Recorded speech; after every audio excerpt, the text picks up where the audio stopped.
동수야, 너가 어떻게 나한테 그럴 수가 있어? 난 너를 낳아준 엄마라고. 심순애는 아들인 동수를 바라보며 눈물을 흘리며 애원하고 있었습니다. 진건축 안방 자리를 차지하겠다는 일념으로 동거남에게 아들 동수를 방치하고 나서 차라리 죽어서 잘 됐다며 정신 나간 소리를 늘어놓았던 심순애인데요. 도무지 친엄마가 맞나 싶을 정도로 무책임한 모습을 보여줬던 그녀지만 막상 자신이 죽을 위기에 놓이니 아들 동수에게 아쉬운 소리를 하고 있었어요. 그 순간 심순애의 아들인 동수가 울고 있는 심순애를 바라보며 조용히 말했습니다. 제 엄마는 오혜란 여사님입니다. 저를 낳아준 어머니는 35년 전에 돌아가셨어요. 그러니까 두 번 다시 저를 찾아오지 마세요. 당신과 저는 악연입니다. 그렇게 동수는 35년 전에 자신이 버려졌던 그때처럼 친엄마인 심순애를 매정하게 버리고 등을 돌리는데요. 진중배에게 이혼당한 심순애가 아들 동수에게까지 비참하게 버림받게 되는 이야기를 지금부터 말씀드릴까 합니다. 당신, 아니 심순애, 오늘 미용실로 이혼 서류 보낼 테니까 서류에 사인해. 당신과 이어온 35년의 인연, 오늘부로 끝이야. 진중배의 청천벽력 같은 선언에 순간 심순애는 가슴이 철렁 내려앉았습니다. 진중배의 눈에는 더 이상 연민도 미련도 없었어요. 확신에 찬 결별의 의지만 남아있었죠. 솔직히 당황스러웠습니다. 분명 병원에 있을 때만 해도 아무런 기억이 없었는데 퇴원하고 다짜고짜 이혼 선언을 해버리니 어안이 벙벙해질 수밖에 없었는데요.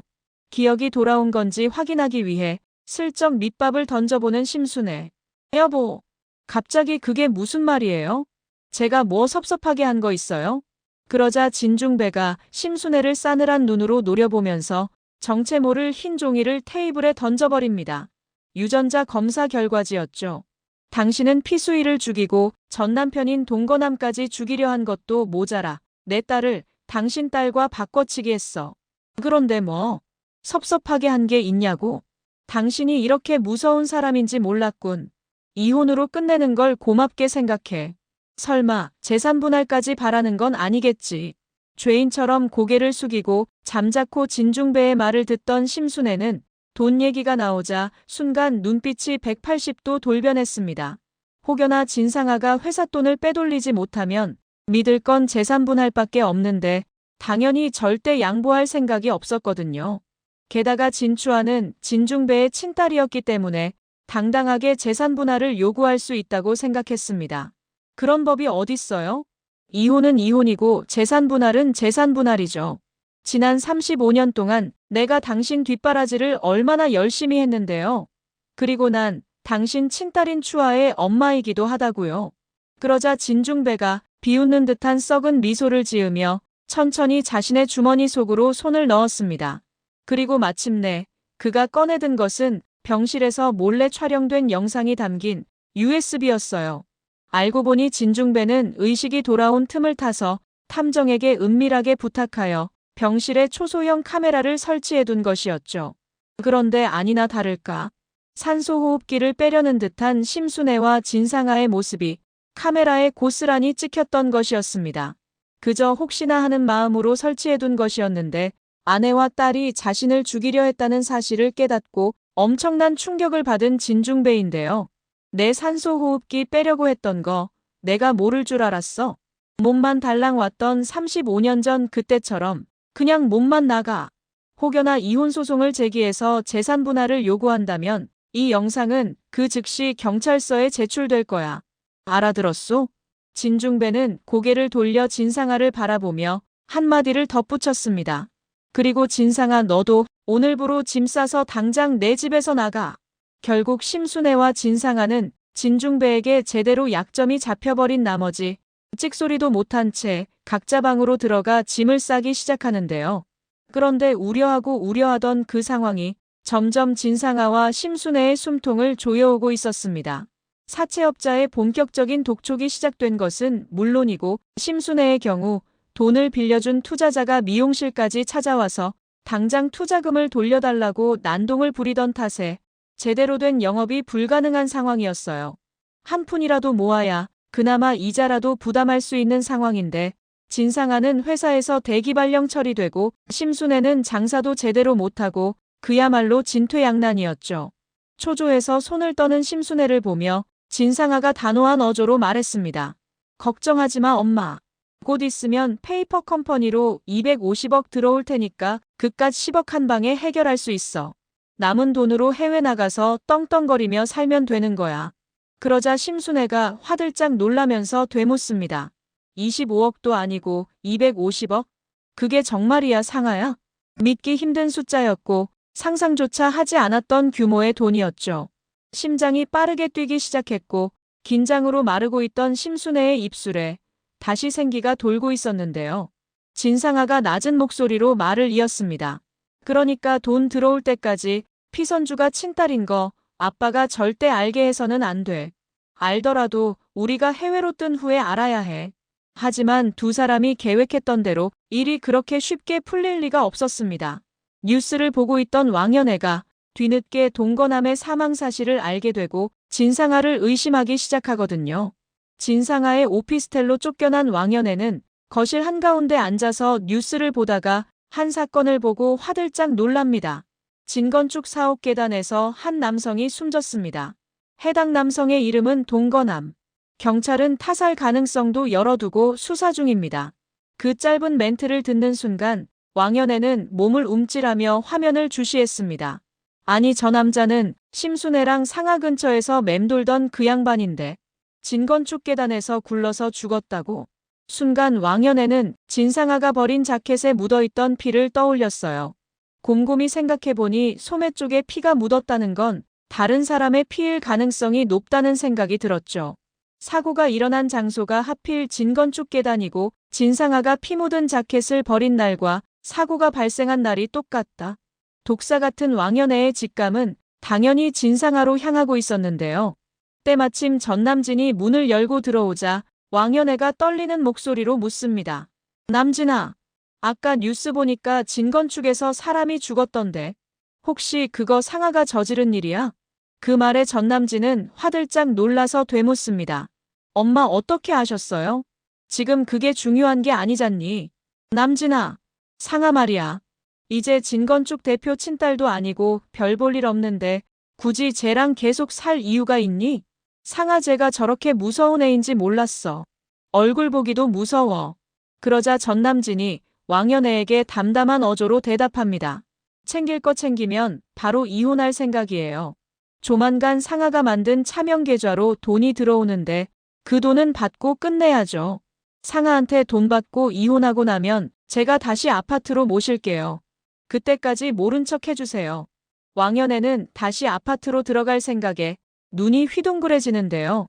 하지만 좁디 좁은 진상아의 오피스텔에 졸지에 4명이 다닥다닥 붙어 살게 되면서 점점 왕연애의 인내심이 바닥을 드러내고 있었습니다.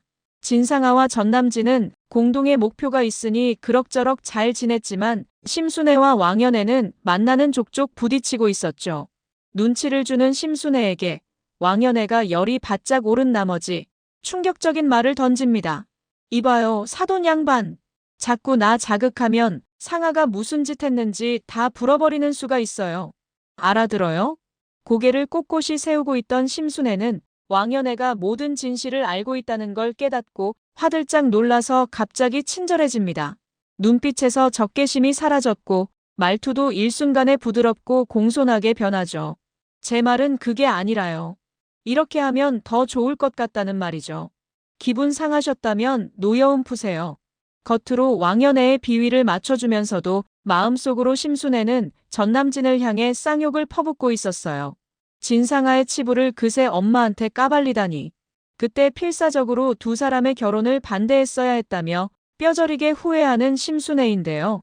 하지만 머릿속에 돈밖에 없는 심순애에게 전혀 생각지도 못했던 사건이 터지게 됩니다.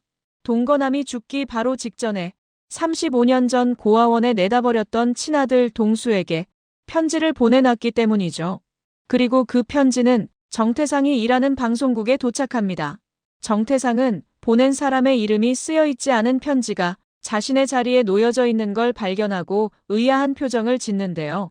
그저 시청자가 보낸 익명의 제보겠거니 생각하면서 무심한 표정으로 편지를 열어보는 정태상. 하지만 편지 안에 적혀있는 내용은 정태상을 깜짝 놀라게 만듭니다. 너를 낳아준 친엄마를 만나고 싶으면 그레이스신 미용실로 찾아가라고 적혀 있었거든요. 순간 정태상의 눈빛이 크게 흔들렸습니다. 처음에 정태상은 누군가 장난을 친 거라고 생각했어요. 고아원 원장님에게 부모님의 존재를 물었을 때 두 분 모두 돌아가셨다는 이야기를 들었었거든요.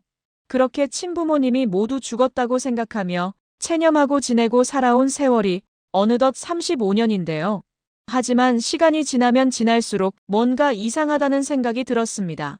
자신이 고아라는 사실을 아는 사람은 오해란 여사와 피진주 이렇게 둘뿐인데 두 사람이 이런 장난을 쳤을 가능성은 아예 없었기 때문이죠. 정태상은 어쩌면 편지의 내용이 장난이 아닐 수도 있다고 생각하는데요. 정말 살아계시다면 한 번쯤 만나보고 싶다는 생각이 들기도 했습니다. 도대체 어째서 날 고아원에 버린 건지, 단 한 번도 내가 보고 싶진 않았는지, 그에 대한 답을 듣는다면 미련 없이 친부모를 마음속에서 지울 수 있을 것 같았어요.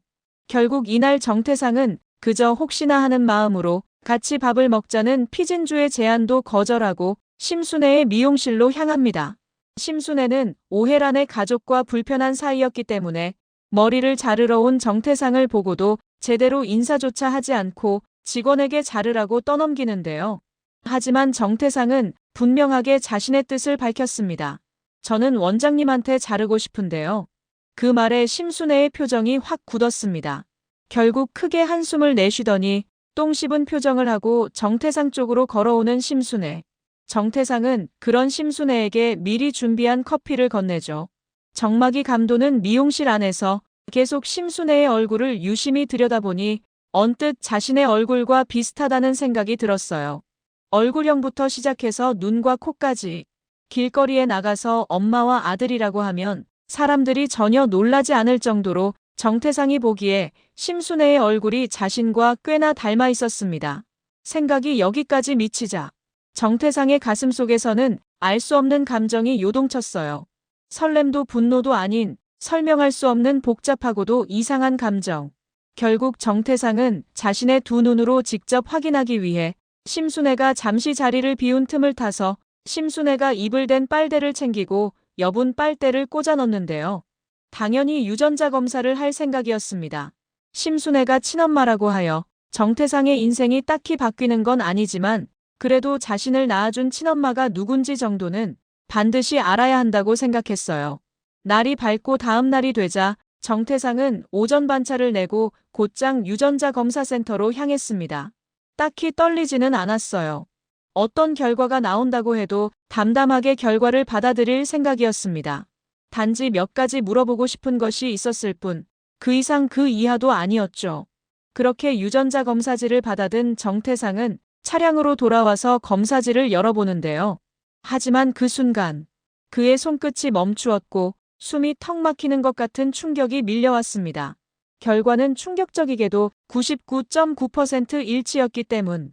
정말 심순애는 정태상의 생물학적 친엄마였던 것입니다. 날 버린 친엄마가 이렇게 가까운 곳에 있었다니. 실소가 나올 수밖에 없었죠. 그는 복잡한 감정 속에 휩싸인 채 무거운 마음을 안고 심순애의 미용실로 차량을 돌렸습니다. 미용실로 가면서도 왠지 모르게 눈에 눈물이 고이고 있었어요. 오해란 여사의 사랑 속에서 부족함 없이 자란 정태상이지만 친부모에게 버려졌다는 그 상처와 아픔은 정태상의 마음속 깊은 곳에서 트라우마처럼 끊임없이 정태상을 괴롭혔습니다. 고아라고 놀리는 친구들, 입양하여서 주눅들어야 했던 시간들, 그 모든 아픔들이 주마등처럼 스쳐가면서 눈시울이 붉어질 수밖에 없었는데요. 그렇게 도착한 심순애의 미용실에는 때마침 심순애가 자리를 지키고 있었습니다. 심순애를 보자마자 정태상이 담담한 어조로 말하길. 원장님, 저랑 잠깐 나가서 얘기 좀 하실 수 있을까요? 순간 심순애의 미간이 일그러졌습니다. 같은 공간에 있기만 해도 불편한 사람이 연달아 찾아온 것도 모자라서 단둘이 얘기까지 하자고 하니 불편해도 여간 불편한 게 아니었죠. 안 그래도 돈 문제로 꼴이 아파 죽겠는데 괜시리 짜증이 치솟고 있었습니다. 지금 일하는 거 안 보여요? 저 그렇게 한가한 사람 아니니까 나중에 머리할 때나 다시 오세요. 이왕이면 다른 미용실에서 하면 더 좋고요. 말투는 차가웠고 눈빛에는 단 1%의 호의도 보이지 않았는데요. 그 말에 정태상이 가슴 안주머니에서 접어넣었던 종이 한 장을 꺼내어 미용실 카운터 위에 조용히 내려놓았습니다. 열어보시죠. 순간 똥 씹은 표정으로 종이를 펼쳐보는 심순애. 하지만 안에 있는 내용을 읽자마자 점점 심순애의 표정이 싸늘하게 굳어지기 시작합니다. 그리고 마침내 99.9% 친자관계 일치라는 문구를 보자마자 눈동자가 흔들리고 손이 덜덜 떨리기 시작하더니 손에서 검사지를 놓쳐버리고 말죠. 심순애는 당황한 듯 고개를 들지 못한 채 정태상을 곁눈질로 흘겨보았습니다. 너 혹시 동순이? 갑자기 날 찾아온 이유가 뭐야? 돈이라도 뜯으려고 온 거야? 그 말에 정태상은 크게 한숨을 내쉰 뒤 침착하게 입을 열었습니다. 한 번쯤 뵙고 얘기를 나누고 싶었어요. 저를 왜 버린 건지, 한 번쯤 보고 싶지 않았는지, 그냥 물어보고 싶었습니다. 그 말에 심순애는 다시 한번 정태상의 가슴에 비수를 꽂습니다. 35년 동안 널 안 찾았으면 어떤 마음인지 모르겠니? 왜 갑자기 찾아와서 사람을 불편하게 만들어? 35년 동안 남남으로 잘 살아왔잖아. 그러니까 앞으로도 그렇게 살자. 2번 다시 여기 찾아오지 마. 정태상은 내심 한 번쯤은 따뜻한 말 한마디라도 건네줄 거라 생각했는데 도리어 상처를 입자 잠시 심순애를 물끄러미 바라보더니 말없이 미용실을 나갑니다. 심순애는 그런 정태상의 뒷모습을 바라보면서 전혀 아쉬울 것이 없다는 듯 미간을 찌푸리는데요. 하지만 아쉬울 것 없었던 심순애의 상황은 전혀 생각지 못했던 계기로 다시 절체절명의 위기를 맞게 됩니다. 그 이유는 바로 잠들어 있던 피수일의 35년 전 기억이 돌아와 버렸기 때문이죠. 피수일은 피를 흘리고 쓰러진 동거남의 모습을 뉴스로 보고 순간 35년 전 사건을 기억해냅니다. 자신도 그와 똑같이 머리에 피를 흘리고 쓰러졌었거든요. 그래 맞아. 심순애가 놓고 간 거였어. 그렇게 사고 당시의 기억을 되찾자마자 곧장 한마는의 미용실로 달려가는 피수일인데요. 한마는의 집은 여느 때처럼 다 같이 모여서 정답게 저녁 식사를 하고 있었습니다. 피수일을 보자마자 화들짝 놀라면서 미간을 찌푸리는 한마는. 이 시간에 전화도 없이 웬일이에요? 그러자 피수일이 가쁜 숨을 몰아쉬더니 피선주를 바라보며 말합니다. 선주야, 네 친아빠가 누군지 알 것 같아.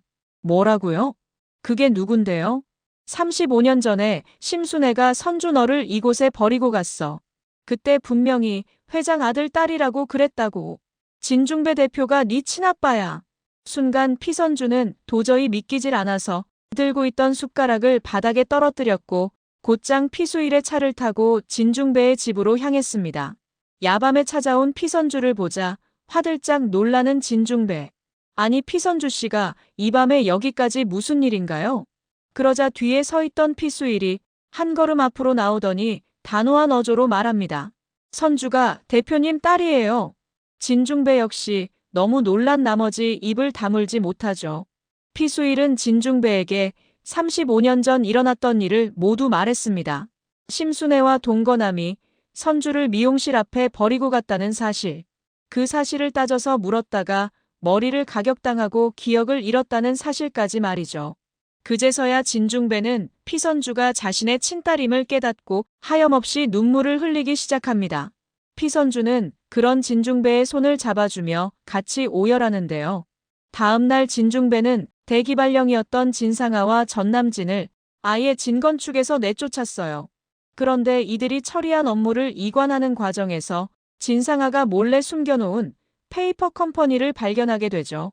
하루만 늦게 알았어도 공사대금이 진상아의 차명 계좌로 들어갔을 텐데 피수일 덕분에 친딸도 찾고 250억까지 지킬 수 있었습니다.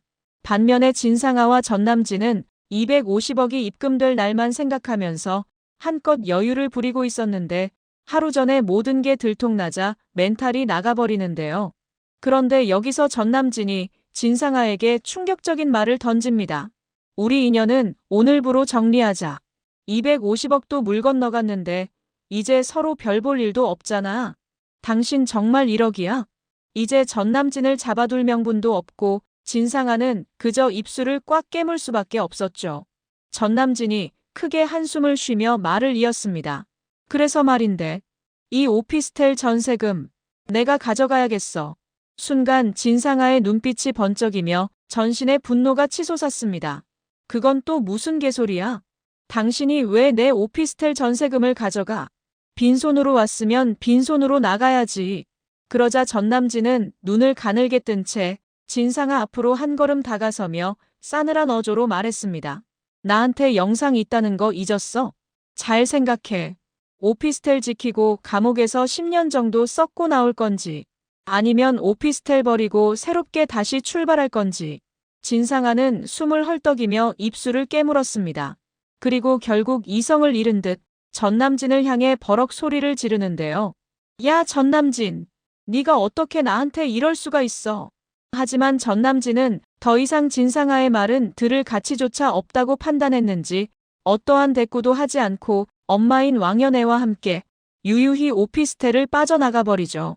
결국 누구보다 폼나는 인생을 살았던 진상아는 오피스텔 전세금마저 전남진에게 홀랑 빼앗기고 엄마인 심순애와 함께 반지하 단칸방으로 이사갑니다. 집안은 곰팡이 냄새와 눅눅한 습기로 가득했고 그 안에 들어선 순간부터 숨이 막힐 것 같다는 생각이 들 정도였죠. 50평에서 살다가 하루아침에 10평도 안 되는 단칸방으로 이사를 오다 보니 눈물을 머금고 짐을 거의 절반이나 내다 버릴 수밖에 없었어요. 브랜드 옷과 비싼 그릇, 그리고 명품 가구까지. 한때 자신들의 삶을 치장해주던 것들이 이제는 아무짝에도 쓸모없는 짐이 되어 쓰레기 봉투 안으로 던져지는 것을 바라볼 수밖에 없었습니다. 하지만 그보다 더 심각한 점은 따로 있었어요. 이제 본격적으로 빚쟁이들의 독촉이 시작됐기 때문이죠. 어떻게 알고 찾아온 것인지 아직 짐도 다 풀지 않았는데 반지하 단칸방으로 사채업자가 들이닥치는데요. 금시계를 찬 남자 2명이 들어와서 진상아와 심순애의 짐을 발로 툭툭 차더니 싸늘한 어조로 두 사람에게 말합니다. 이봐요. 남의 돈을 빌렸으면 갚아야 될 거 아니야. 내 말이 우스워? 그 목소리는 단순한 독촉이 아니라 공포 그 자체였죠.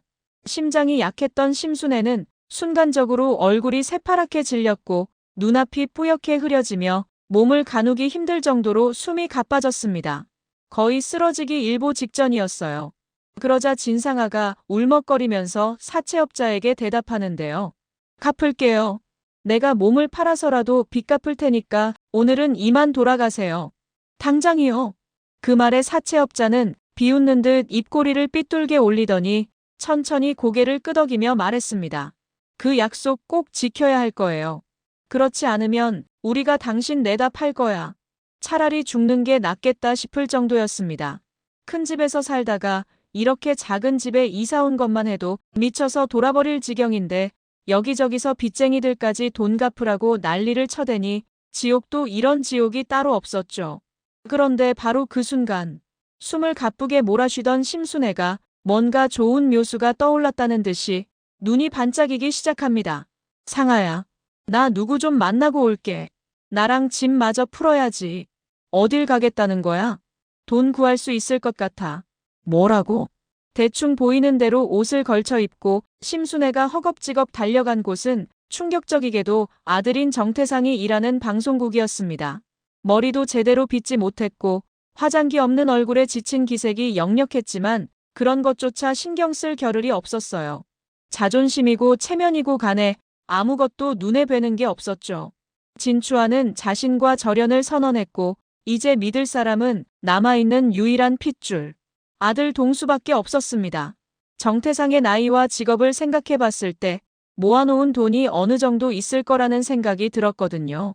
사채 원금을 다 갚을 정도는 아니어도 몇 달치 이자 정도는 건질 수 있을 거라고 생각하면서 뻔뻔스럽게 정태상의 사무실로 달려가는 심순애인데요. 그렇게 뻔뻔하다 못해 절박한 마음으로 심순애가 방송국 사무실 문을 열고 들어선 순간 난데없이 찾아온 심순애를 보자마자 정태상의 표정이 단번에 굳어집니다. 민망해서 눈조차 제대로 마주치지 못하는 심순애를 보며 정태상이 조용히 말을 꺼냈습니다. 2번 다시 찾아오지 말라고 하시더니 여긴 어쩐 일로 오신 거죠? 그 말에 심순애는 잠시 입술을 깨물고 망설이다가 크게 숨을 들이쉬면서 조심스럽게 고개를 들었습니다. 동수야, 너 혹시 돈 좀 모아놓은 거 있니? 내가 사정이 있어서 그런데 금방 마련해서 갚아줄 테니까. 그 말을 듣고 있던 정태상은 심순애가 왜 자신을 찾아왔는지 단박에 눈치채고 말을 중간에 끊으면서 대답하는데요. 원장님, 제 어머니는 오혜란 여사님입니다. 그때 제가 원장님을 찾아갔다고 해서 원장님을 어머니라고 생각했다고 판단하셨다면 큰 착각이세요. 그러니 저랑 아무 관련이 없는 원장님께 돈을 해드릴 이유는 없다고 생각합니다. 먼저 일어날게요. 정태상이 차갑게 등을 돌리고 일어서자 심순애가 간절한 어조로 정태상을 바라보며 말하길. 동수야, 35년 전에 널 버린 건 사정이 있어서 그랬어. 나도 어쩔 수 없었다고. 엄마 한 번만 살려줄 수 없겠니? 심순애의 간곡한 부탁에도 불구하고 결국 정태상은 아무런 대답 없이 자리를 떠납니다. 그렇게 야심차게 집을 나선 심순애는 아무런 소득 없이 반지하 단칸방으로 돌아오게 되죠. 그런데 심순애의 집 앞에는 어찌된 일인지 경찰차가 주차되어 있었어요. 여기저기에 빚을 지고 있어서 그런지 경찰차를 보니 괜히 죄인 같은 기분이 들어서 불길한 예감이 온몸을 감쌌습니다. 아니나 다를까? 안으로 들어서니 경찰이 진상아의 손목에 수갑을 채우고 있었는데요. 이거 놓으라고 당장. 체포당한 이유가 정말 가관이었습니다. 일전에 전 남진이 진상아가 범행 현장 영상 때문에 자신을 죽일 것 같아서 열흘 뒤에 영상이 자동으로 경찰에 전송되도록 조치를 취해뒀다고 했었는데요. 그런데 진상아와 이혼하면서 신경을 완전히 꺼버렸던 탓에 깜빡하고 전송을 취소하지 않았던 겁니다. 얼떨결에 경찰에 전송된 범행 영상으로 진상아가 난데없이 체포당한 것이죠. 진상아 씨, 당신을 동거남 살인 혐의로 긴급 체포합니다. 연행해. 심순애는 체포되는 진상아를 멍하니 지켜보면서 너무 절망적이었는지 그 자리에 맥없이 주저앉아버리고 말았습니다. 심순애에게는 사형 선고나 다름이 없었어요. 그나마 진상아가 있어서 같이 일을 해서 이자를 감당할 생각이었는데 진상아가 체포되면서 졸지의 모든 빚을 심순애 혼자 감당하게 됐기 때문이죠. 결국 심순애는 도저히 빚을 갚을 용기가 없었던 건지 경찰에 스스로 자수하게 됩니다. 사채업자에게 시달리면서 피를 말리느니 감옥을 가는 게 낫다고 판단한 건데요. 그렇게 악마 같은 두 모녀는 감옥에서 비참하게 여생을 보내는 최후를 맞이하게 되죠. 구독과 좋아요는 제가 영상을 제작하는 데 큰 힘이 됩니다. 구독, 좋아요